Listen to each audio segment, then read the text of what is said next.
Secretary of State Shanna Bellows has confirmed the Libertarian Party as a qualified party in Maine. The party submitted the certification of enrollment requirement to form a new party earlier this month. The Libertarian Party needed at least the required 5,000 voters enrolled in the party in order to qualify.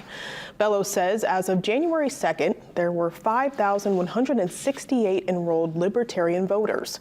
The Libertarian Party is now the 5th party registered in the state and will be able to participate in Maine's primary election.